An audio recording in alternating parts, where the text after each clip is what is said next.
Hello friends, welcome to exam accepted. आज हम बात करेंगे आरआरबी ग्रुप डी। 24 सितंबर को आपके तीनों शिफ्ट में पूछे गए क्वेश्चन इंक्लूड हैं, जो कि मैंने कुछ आपको क्वेश्चन करा दिए थे। 15-16 क्वेश्चन करा दिए थे। कुछ स्टूडेंट ने और भी क्वेश्चन व्हाट्सएप ग्रुप में भेजे हैं, जो कि आपके 24 सितंबर को एग्जाम में पूछे गए हैं। लेकिन मुझे ये पता नहीं है कि कौन सी शिफ्ट के क्वेश्चन है ये। तो आप लोग देख लीजिए कौन सा क्वेश्चन कौन सी शिफ्ट में आया हुआ है। तो चलिए, पहला क्वेश्चन स्क्रीन पर लगा हुआ है, देखते हैं कौन कौन से क्वेश्चन पूछे गए हैं। 1600 रुपये की राशि पर 2 वर्ष और 3 महीने में 252 रुपये साधारण ब्याज प्राप्त होता है। प्रति वर्ष दर ज्ञात कीजिए। आपको रेट परसेंट ज्ञात करना है, तो बस फॉर्मूला वैल्यू पुट करना था। फॉर्मूला क्या होता है? S I is equal to P R T upon 100, तो सभी को मालूम होगा। ये होता है formula P R T upon 100। तो देखिए यहाँ पर ब्याज कितना है हमारा, सिंपल इंटरेस्ट 252 रुपये, तो यहाँ पर 252 रुपये रखेंगे। प्रिंसिपल कितना है? प्रिंसिपल है 1600 रुपये। रेट परसेंट हमें ज्ञात करना है। टाइम क्या रहा है यहाँ पर? 2 वर्ष और 3 महीने। तो देखिए 2 वर्षों को हम लिख सकते हैं 24 महीने लिख सकते, नहीं लिख सकते, क्योंकि एक साल में 12 महीने होते हैं और 2 साल में 24 महीने। अब यहाँ पर क्या है? 3 महीने। 3 महीने को और ऐड कर देंगे, कितने हो जाएंगे? 27 महीने। 27 महीने को यहाँ रखेंगे, ठीक है। अब यहाँ पर देखिए एक साल में कितने महीने होते हैं? 12, तो 12 से डिवाइड करेंगे, क्योंकि हमें साल में चेंज करना पड़ेगा। यहाँ पर क्या है? प्रति वर्ष ब्याज दर ज्ञात कीजिए, और आपके फॉर्मूला में कितना है? 100 नीचे है, तो 100 को यहाँ रखेंगे। चलिए काटते हैं, तो यहाँ से 100 से 100 कट जाएगा। 4 से काटोगे तो यहाँ से कटेगा 4 को 16, और यहाँ पर 6 को 24, और 4 तिया 12, ठीक है। 3 से काटिए तो 3 नमा 27, और ये कटेगा कितना? 3 दूनी 6, और 21 कट जाएगा। अब यहाँ पर देखिए, यहाँ से काटोगे तो 3 चुको 12, यहाँ से काटो 3 त्रिको 9, और यहाँ से काटोगे 21। तो रेट परसेंट आपका निकल के कितना आ जाएगा? 7%। ये आपका करेक्ट आंसर हो जाएगा। अगला क्वेश्चन देखते हैं। एक आयत जिसकी लंबाई 9 सेंटीमीटर तथा चौड़ाई 5 सेंटीमीटर है, तो उसके एक विकर्ण की लंबाई ज्ञात करना है। तो देखिए आयत का विकर्ण की लंबाई बराबर क्या होता है? तो आयत के विकर्ण की लंबाई बराबर क्या होता है? फॉर्मूला होता है इक्वल टू अंडर रूट लंबाई का स्क्वायर प्लस चौड़ाई का स्क्वायर, यही तो होता है। तो देखिए यहाँ पर लंबाई कितनी दे रखी है? लंबाई दे रखी है हमें 9 सेंटीमीटर, तो 9 का होल स्क्वायर कितना होता है? 81 पुट किया हमने। ऐसे यहाँ पर चौड़ाई कितनी है? 5 सेंटीमीटर, तो होल स्क्वायर करोगे कितना हो जाएगा? 25 यहाँ पर पुट करोगी, तो यहाँ पर विकर्ण की लंबाई कितनी होगी? 106। यही आपका करेक्ट आंसर हो जाएगा, क्योंकि आपको ऑप्शन में रूट में दिया था 106। अगला क्वेश्चन देखते हैं। ए 3500 रुपये के साथ एक व्यापार शुरू करता है और 5 महीने के बाद बी साथी के रूप में ए से जुड़ जाता है। 1 वर्ष के बाद लाभ 2:3 के अनुपात में विभाजित किया जाता है, तो पूंजी बी का योगदान ज्ञात करना है। यानी आपको ज्ञात करना है बी ने कितनी पूंजी लगाई थी। तो देखिए यहाँ पर कह रहे हैं ए ने कितना? 3500 रुपये। ए ने 3500 रुपये लगाया, ठीक है। फिर यहाँ पर कह रहे हैं कि 5 महीने के बाद बी जुड़ जाता है, तो बी यहाँ पर शामिल हुआ ए के साथ में। 5 महीने के बाद ए के साथ जुड़ जाता है 1 वर्ष के अंत में। तो 1 वर्ष में कितने महीने होते हैं? 12 महीने होते हैं। तो ए ने 12 महीने के लिए अपना रुपए लगाया हुआ, निवेश किया होगा ए ने, ठीक है। कह रहा 5 महीने के बाद बी शामिल होता है, तो 5 महीने के बाद शामिल हुआ तो बी ने सिर्फ 7 महीने के लिए लगाया होगा, क्योंकि वर्ष के अंत में का ना, 1 वर्ष के अंत में, ठीक है। उनका लाभ कितना होता है? 2:3 होता है, ठीक है। तो देखिए हम यहाँ पर बी ने जो राशि लगाई उसको मान लेते हैं एक्स मान लेते हैं, ठीक है। तो चलिए यहाँ पर हो जाएगा आपका 3500 गुणित 12, बी का योगदान कितना है? एक्स गुणित 7, हमने बी का मान लिया 1। उनका जो लाभ होगा वो 2/3 में होगा। चलिए इसको सॉल्व कर लेते हैं, ठीक है। तो यहाँ पर गुणा कर लेते हैं, तो देखिए 7 से काटो 7 35, ठीक है। और यहाँ पर हो जाएगा आपका, यहाँ से काटोगे ये कटेगा 6 बार, तो देखिए 56 से 30 और 3 यहाँ पर है, तो x बराबर कितना हो जाएगा? 9000। तो 9000 आपका करेक्ट आंसर हो जाएगा। बी ने 9000 रुपये निवेश किए थे। क्लियर है? अगला क्वेश्चन देखते हैं। एक टेस्ट में प्रत्येक सही उत्तर के लिए 1 अंक दिया जाता है और एक प्रत्येक गलत उत्तर के लिए 1 अंक काटा जाता है। यदि एक लड़का परीक्षा के सभी 20 प्रश्नों का उत्तर देता है और 8 अंक प्राप्त करता है, तो उसके द्वारा सही उत्तर दिए गए प्रश्नों की संख्या ज्ञात करना है। तो आपको ज्ञात करना है कि उसने कितने क्वेश्चनों का आंसर सही दिया है। तो देखिए यहाँ पर क्या है कि सही उत्तर के लिए 1 अंक दिया जाता है, ठीक है। तो हमने माना x अंक उसने दिया है, ठीक है। फिर कह रहा है कि एक गलत उत्तर के लिए 1 अंक काटा जाता है, तो हमने माना कि माइनस का 22 अंक उसने काट लिया, ठीक है। तो उसने कितना प्राप्त किया? 8 अंक प्राप्त किया है, तो 8 रखेंगे इक्वल में।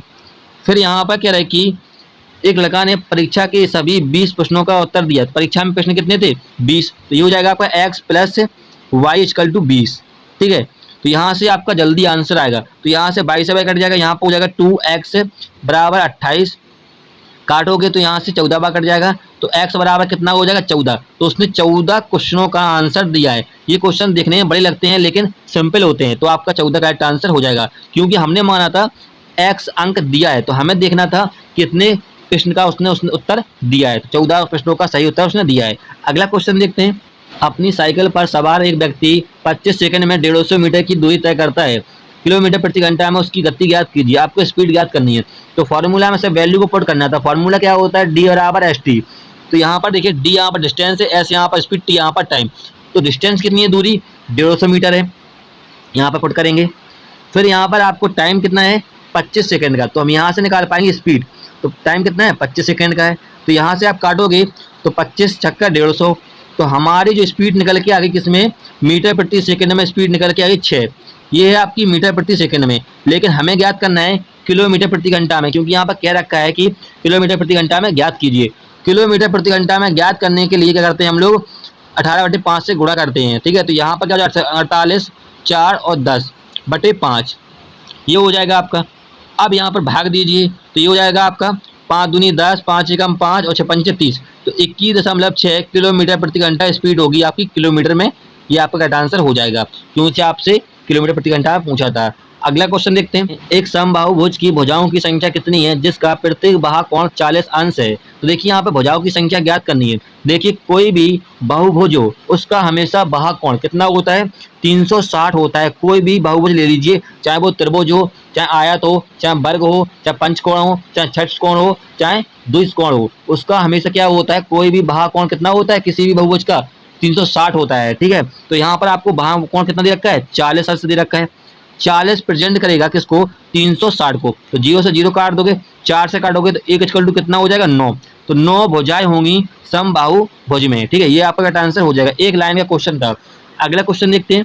एक खिलौने का अंकित मूल्य 60 रुपए और छूट के साथ उसे 45 रुपए में बेचा जाता है, तो छूट की दर ज्ञात करनी है। आपको ज्ञात करना है कि यहाँ पर छूट कितने % दी गई थी। तो देखिए यहाँ पर अंकित मूल्य कितना है? 60।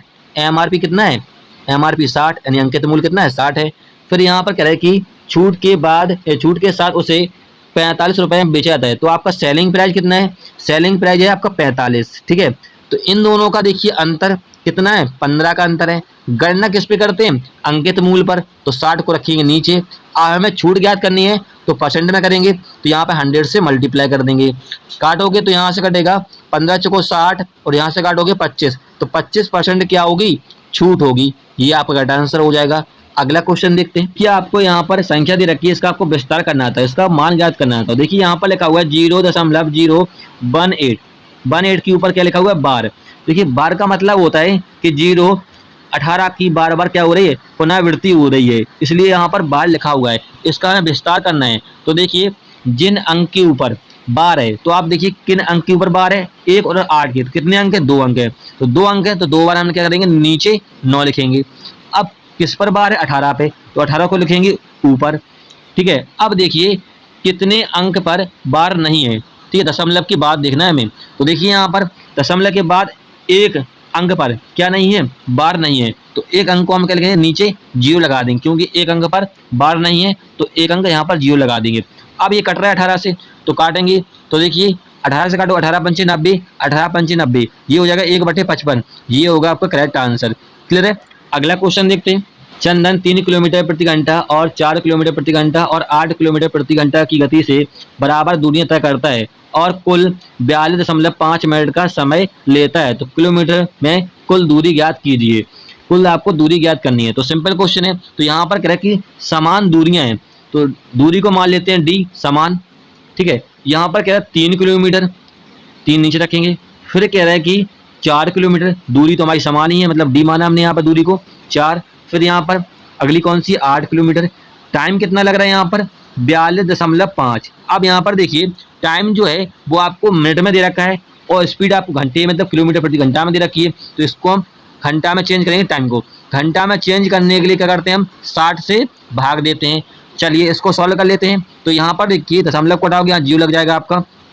और यहाँ पर देखिए 3, 8 और 4 का क्या लेंगे हम, लासा कितना आएगा 24।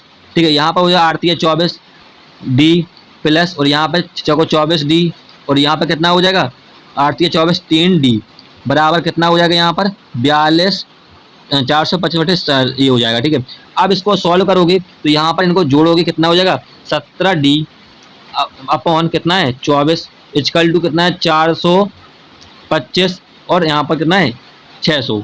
अब इसको काटोगे तो 17 से काटोगे 17 दूनी 34, 17 पन्ना 85, 5 से अब 12 से काटिए 12 दूनी 24, और यहाँ पर 12 पंचे 60, और यहाँ से काटोगे 2 बार कट जाएगा, और यहाँ से काटोगे 1, तो दूरी कितनी आ गई 1 आ गई। अब यहाँ पर देखिए 3 दूरियां थी, कितनी थी डी डी डी, कितनी 3 दूरियां थी, तो यहाँ पर दूरी कितनी हो जाएगी टोटल 3 किलोमीटर, क्योंकि दूरियां कितनी थी 3 थी, तो यहाँ पर हमारी दूरी सिर्फ कितनी के लिए 1 किलोमीटर, और यहाँ पर 3 दूरियां थी तो 3 टोटल दूरी हो जाएगी 3 किलोमीटर, आपका करेक्ट आंसर हो जाएगा। क्लियर है, अगला क्वेश्चन देखते हैं। साइन एक्स बराबर 4/5 है, आपको ज्ञात करना है sec X upon sine X का मान ज्ञात करना है। तो यहाँ पर दे रखा है आपको साइन एक्स बराबर 4/5। ठीक है, तो देखिए आपने फॉर्मूला पढ़ा होगा एल लाल बटे कक्का, ये पढ़ा होगा हाई स्कूल इंटर्न में। तो देखिए यहाँ पर साइन एल बटे के दर्शाता है किसको साइन को, ए बटे के दर्शाता है कॉस को, और एल बटे ए दर्शाता है टेन को। तो यहाँ पर देखिए साइन हमें दे रखा है तो ये क्या हो जाएगा एल बटे के, तो लंब हमारा है 4 और कण हमारा कितना है 5 है यहाँ पर। तो यहाँ से हम लगाएंगे पाइथागोरस। देखिए हम डायरेक्ट भी कर सकते हैं यहाँ पर, लेकिन आपको समझाना है। तो देखिए यहाँ पर के बराबर हो जाएगा आपका पाइथागोरस क्या होता है के मतलब कण का स्क्वायर बराबर एल लंब का स्क्वायर प्लस ए मतलब आधार का स्क्वायर। तो लंब कितना है लंब कितना है 4 है, और कण कितना है 5 है, तो 5 का स्क्वायर कितना होता है 25 रख देते हैं यहाँ पर डायरेक्ट, और 4 का कितना होता है 16, तो यहाँ पर हो जाएगा 16।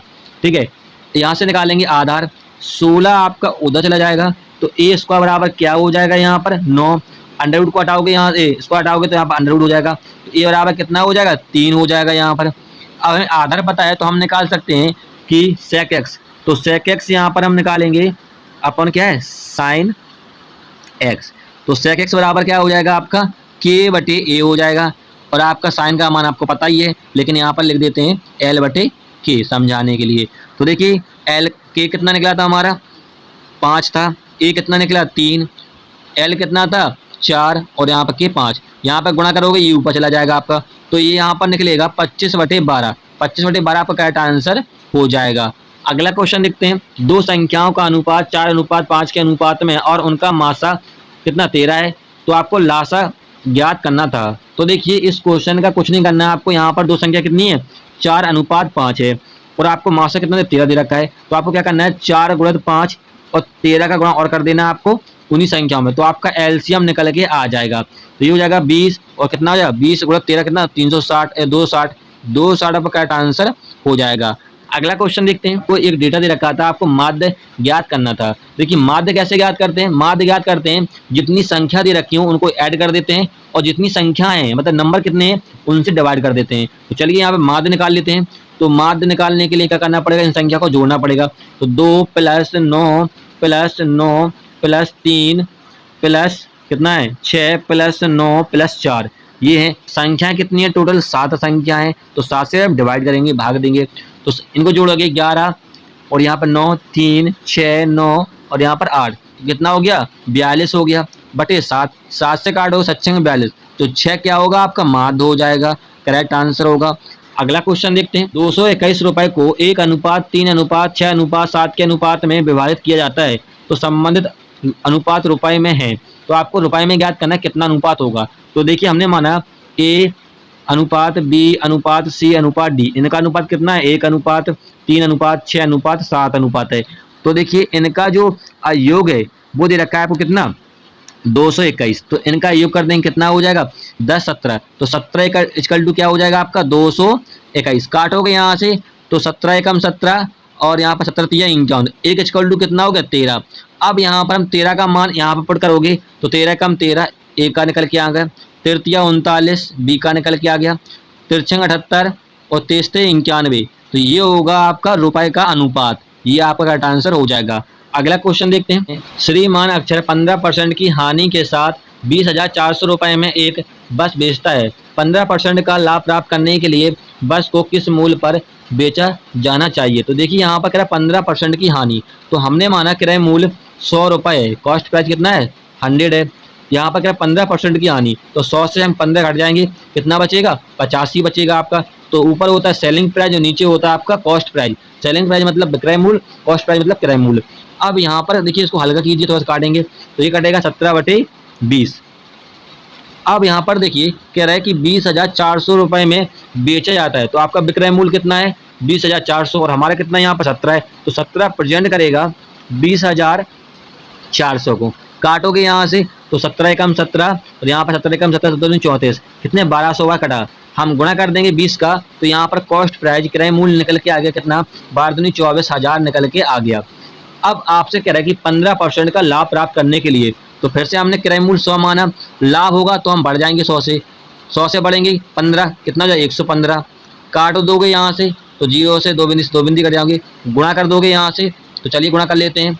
तो यहाँ पर 115 गुणित कितना 240, तो यहाँ पर 0 अलग से कर देते हैं। 5 को 20, 6 4 गुणित 5 10 3 और 2, तो यहाँ पर हो जाएगा 0 0 6 7 और 2, तो 27,600 क्या होगा आपका सेलिंग प्राइस। करेक्ट आंसर हो जाए, इस मूल्य पर उसे बेचना चाहिए यदि उसे 15% का लाभ लेना है। अगला क्वेश्चन देखते हैं। अगला क्वेश्चन देखिए, इसका मान ज्ञात करना था। इस क्वेश्चन का आंसर सभी लोग कमेंट में देंगे। अगला क्वेश्चन देखते हैं। मनोज अनुराग से दोगुना कार्यकुशल मछुआरा है, यदि वो किसी कार्य को मिलकर 22 दिनों में करते हैं, यानी दोनों मिलकर कितने दिनों में करते हैं 22 दिनों में, तो अनुराज अकेले कार्य को कितने दिनों में पूरा करेगा। तो देखिए अनुराज को मानते हैं शॉर्टकट में ए और मनोज को मानते हैं शॉर्टकट में एम। फिर कह रहे हैं अनुराज से दोगुना कौशल है मछुआरा, कौन मनोज, तो मनोज जो है वो दोगुना कौशल है किससे अनुराज से, तो यहाँ पर अनुराज 1 होगा और मनोराज 2। ये जो है आपकी इफिशियंसी दे रखी है, क्षमता दे रखी है, ठीक है। अब यहाँ पर कह रहा है कि फिर आपसे वे किसी काम को मिलकर 22 दिनों में करते हैं, यानी आपका अनुराज और मनोज एक साथ काम करते हैं तो कितने दिन में करते हैं 22 दिन में काम करते हैं। तो दोनों का एफिशिएंसी कितनी है टोटल 2 और 1 कितना हो गया 3 यूनिट है यहाँ पर। अब यहाँ में निकालना है टोटल वर्क कितना है, काम कितना है टोटल वर्क। तो काम कैसे निकालेंगे, तो देखिए अनुराज और मनोज जो है वो 22 दिन में कर रहे हैं और इफिशियंसी कितनी है 3 है, गुणा कर देंगे तो 22 या 66, ये निकल के आगे काम 66 है। अब यहाँ पर कह रहे हैं तो अनुराज अकेले काम कितने दिनों में पूरा करेगा, तो अनुराज की इफिशियंसी कितनी है यहाँ पर 1 यूनिट है, काम कितना है 66, 1 का भाग देंगे तो यहाँ पर निकलेगा 66, तो 66 दिनों में करेगा अनुराज अकेले काम को, ये आपका करेक्ट आंसर हो जाएगा। यदि आपसे पूछा होता है कि मनोज कितने दिनों में काम करेगा, तो मनोज का एफिशिएंसी कितनी है 2 है, काम कितना है 66 है, 2 का भाग देंगे हम 66 में कितने बार जाएगा 33 बार, तो 33 दिनों में करेगा मनोज। आपसे पूछा था अनुराज का, तो आपका 66 दिन करेक्ट आंसर हो जाएगा। अगला क्वेश्चन देखते हैं। श्रीमती अलीना 6% प्रतिवर्ष साधारण ब्याज पर 650 रुपए का ऋण लेती है। 4 वर्षों के बाद अपने ऋण को भुगतान करने के लिए उसे कितनी राशि देनी पड़ेगी। आपसे यहाँ पर अमाउंट पूछ रहा है, यानी मिश्रण पूछा है कितनी देनी पड़ेगी। तो फॉर्मूला में से वैल्यू पुट करना है, तो फॉर्मूला तो आपको पता ही होगा SI = PRT/100। और भी तरीके हैं लेकिन ये सबसे सिंपल तरीका है, ठीक है, समझाने के लिए। तो देखिए यहाँ पर आपको यहाँ पर दे रखा है प्रिंसिपल मूलधन कितना है 650, तो यहाँ से निकालेंगे ब्याज, सिंपल इंटरेस्ट 650 ब्याज है, रेट परसेंट कितना है 6 दिया रखा है, टाइम कितना है 4 का है, तो यहाँ से 100 से क्या करेंगे डिवाइड, काटोगे तो 0 से 0 कट जाएगा, 5 से काटोगे 13 पंचे 65 और 5 दूनी 10, 2 से काटोगे 2 कट जाएगा, और यह कितना 12 12 और 13 कितना होता है आपका 156। तो 156 क्या निकल के आ गया, ब्याज निकल के आ गया, साधारण ब्याज। और हमें मूलधन कितना दे रखा था 650, यानी प्रिंसिपल कितना दे रखा था 650। अब हमें यहाँ से निकालेंगे अमाउंट। अमाउंट कैसे निकालते हैं, ब्याज और प्रिंसिपल मूलधन को जोड़ देते हैं, तो जोड़ेंगे यहाँ पर हो जाएगा 6 10 और 7 और 8 806 क्या होगा आपका मिश्रण, इतनी राशि उसे देनी पड़ेगी, ये आपका करेक्ट आंसर हो जाएगा। अगला क्वेश्चन देखते हैं। 2% और 12% के लाभ पर एक वस्तु के विक्रय मूल्यों की राशि के बीच का अंतर 3 है, दोनों विक्रय मूल्य का अनुपात कितना होगा। तो आपको विक्रय मूल्य का अनुपात ज्ञात करना है। इस क्वेश्चन का आपको शॉर्टकट तरीका बताता हूँ। यहाँ पर अंतर जो 3 दे रखा है इसका आपका कोई मतलब नहीं है जब विक्रय मूल्य का अंतर अनुपात पूछा हो। तो देखिए यहाँ पर कह रहा है कि 2% का लाभ, तो हमने माना 100, 2% का लाभ होगा तो 100 से बढ़ जाएंगे 2 को, कितना हो जाएगा 102 हो जाएगा। फिर देखिए यहाँ पर कह रहा है 12% का लाभ, तो हमने माना 100 लाभ का है तो 100 से बढ़ जाएंगे, 12 कितना हो जाएगा, 112 हो जाएगा।